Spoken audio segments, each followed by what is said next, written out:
del Sur ay sagana sa likas na yaman at kagandahan. Niyog, palay, isda at tabaka ang biyayang handog ng kalikasan.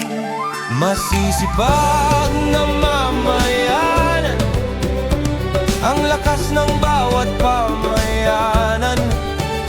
Hinatuan, Sonted River, Tinuyan, Falls sa Britanya Islands, ang mga tanawing kahanga-hanga. Tandag, City, Bisle at Cantilan, ang mga sentro ng kabuhayan. Mayamang kultura at tradisyon ang ipinagmamalakigan. Surigao nun, Cebuano, ang mga wikang buhay sa bawat bayan. Pangingisda, pagsasaka at turismo ang pangunahing kabuhayan. Ang mga mamayan ay nagkakaisa sa pagunlad ng lalawigan. Pagmamahal sa kalikasan ang pamana ng bawat henerasyon. Sipag, pagkakaisa at pananampalataya ang kanilang sandigan.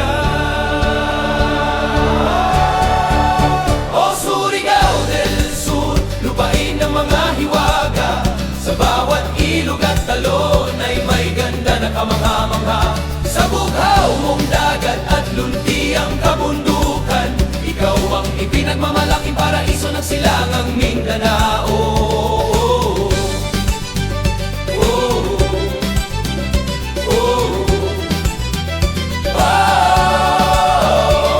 Mula sa mga baybayin hanggang sa matatayog na kabundukan, ang kalikasan ay patuloy na inalagaan ng mamamayan. Liang, Abarobo at Tagu ay kilala sa likas na kagandahan.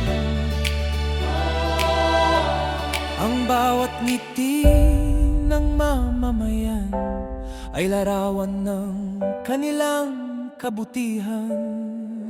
O Surigao del Sur, lupain ng mga hiwaga, sa bawat ilog at talon ay may ganda na kamangha-mangha. Sa bughaw mong dagat at luntiang kabundukan, ikaw ang ipinagmamalaking paraiso ng silangang Mindanao. O Surigao del Sur, lupain ng mga hiwaga, sa bawat ilog at talon ay may ganda na kamangha-mangha. Sa bughaw mong dagat at luntiang kabundukan, ikaw ang ipinagmamalaking paraiso ng silangang Mindanao. Kahit ikaw ay kilala sa likas na kagandahan at yamang kalikasan, ang tunay mong yaman ay ang pagkakaisa ng iyong mamamayan.